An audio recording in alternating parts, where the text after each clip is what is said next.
In this question we need to find the range of x. तो function क्या दिया गया है, 15x minus 2 divided by x is greater than 1।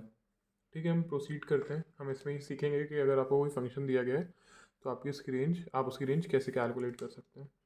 तो जैसे इस फंक्शन में इसका डिनोमिनेटर नहीं है तो हम इधर 1 लिख लेंगे। अब हम इसका प्रोसीड करते हैं एलसीएम निकाल के। तो इसका एलसीएम अगर हम कैलकुलेट करेंगे ये कितना आ जाएगा, 15x² minus 2 divided by x is greater than 1। 1 को इस तरफ लेके आते हैं तो ये जाएगा 15x² minus 2 whole divided by x -1 -1 और इधर आ जाएगा कुछ नहीं, कोई टर्म नहीं रहेगा तो 0 आ जाएगा। फर्दर प्रोसीड करते हैं।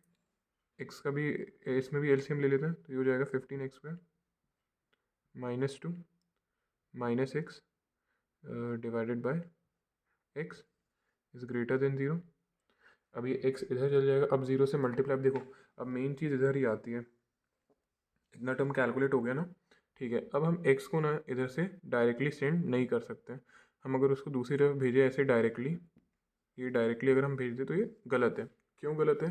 देखो x है ना, x क्या हो सकता है, x एक नंबर है। x हो सकता है पॉजिटिव भी हो सकता है, पॉजिटिव मतलब डैट इज ग्रेटर देन 0 हो सकता है, ठीक है। या फिर क्या हो सकता है, x नेगेटिव भी हो सकता है, डैट इज वो x हो सकता है लेस देन 0, ठीक है। x ग्रेटर देन 0 भी हो सकता है या फिर x लेस देन 0 भी हो सकता है। एक्स आपका ग्रेटर देन 0 भी हो सकता है या फिर आपका एक्स लेस देन 0 भी हो सकता है। अगर एक्स ग्रेटर देन 0 है, एक्स ग्रेटर देन 0 मतलब यही नंबर्स है 1 2 3 ऐसे ऐसे पॉजिटिव तक है, पॉजिटिव नंबर्स है तो कोई दिक्कत नहीं है, क्योंकि पॉजिटिव नंबर को आप 0 से मल्टीप्लाई करोगे तो कोई दिक्कत नहीं है कि तो आपका फंक्शन यही रहेगा 15x² minus 2 minus x greater than 0। कब? जब आपका x क्या है, पॉजिटिव है। तो इस केस में ये कब रहेगा, जब आपका x पॉजिटिव है। लेकिन अगर x आपका नेगेटिव भी तो हो सकता है, हमें तो क्वेश्चन में बताया नहीं है कि x इज पॉजिटिव और x इज नेगेटिव। तो x आपका क्या हो सकता है, आपका x क्या हो सकता है, लेस देन 0 भी तो हो सकता है, मतलब नेगेटिव भी हो सकता है। उस केस में क्या होता है, इन इक्वालिटीज़ में, मतलब इन इक्वालिटी का जब भी साइन होता है, अगर आप किसी नेगेटिव नंबर को दूसरी तरफ ले जाते हो, मतलब मल्टीप्लाई डिवाइड में, तो साइन चेंज होता है। मतलब जैसे यहाँ पे अगर ग्रेटर देन है तो ये साइन उल्टा हो जाएगा, रिवर्स हो जाता है। तो हमारा जो फंक्शन था, वो फंक्शन ये था कि 15x² माइनस 2 माइनस एक्स। अब अगर x नेगेटिव होगा और नेगेटिव उस तरफ जाएगा नंबर तो ये साइन चेंज हो जाएगा, ठीक है। अब ये दो चीज़ें आ गई, बस हमारी दो इक्वेशंस हमें मिल चुकी हैं। एक है हमारी 15x² minus 2x minus 2 minus x greater than 0, और एक हमारी है 15x² minus 2 minus x less than 0। इसको हम सॉल्व करते हैं। इसको हम कैसे सॉल्व कर सकते हैं, स्प्लिटिंग द मिडल टर्म या फिर क्वाड्रेटिक फॉर्मूले से हम इसको सॉल्व कर सकते हैं।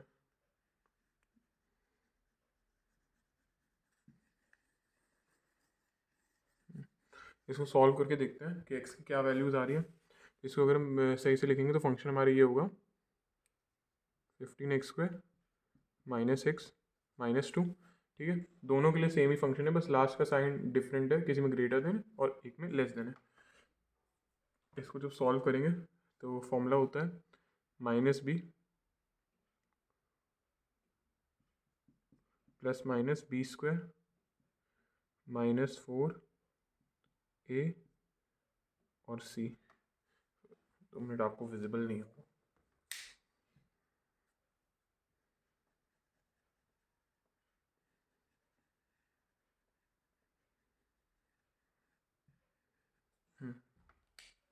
तो हमारा फॉर्मूला होता है -b plus minus √b² minus 4ac, मतलब 15 इंटू -2 कितना आ जाएगा, 30 बन जाएगा, ठीक है। अपॉन 2a मतलब 2 इंटू 15 प्लस माइनस। इसको फर्दर सॉल्व करते हैं तो ये तो -1 का ये +1 आ जाएगा, ये 1 हो जाएगा, प्लस माइनस 4 इंटू 30 120 प्लस 1 121, और 121 11 का रूट होता है, अपॉन 15 2 ज़ा 30। अब आप एक बार पॉजिटिव वैल्यू लोगे, जब आप पॉजिटिव वैल्यू कंसिडर करोगे तो 11 प्लस 12/30 आएगा।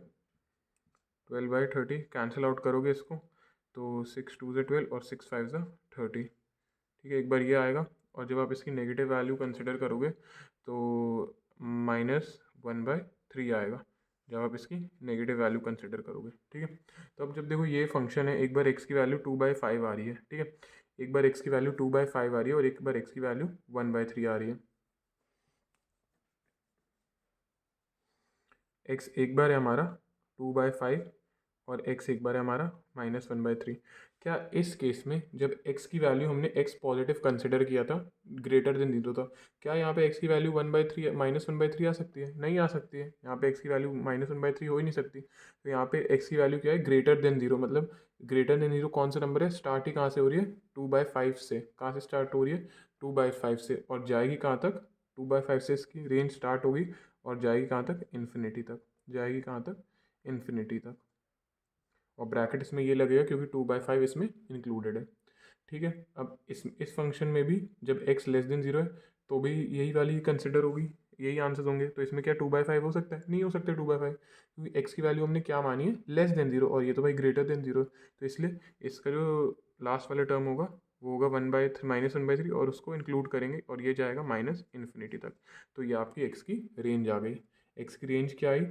2/5, 2/5 से इन्फिनिटी तक, पॉजिटिव इन्फिनिटी तक, और -इन्फिनिटी कॉमा -1/3। ये आपकी रेंज ऐसे कैलकुलेट होती है। Thank you.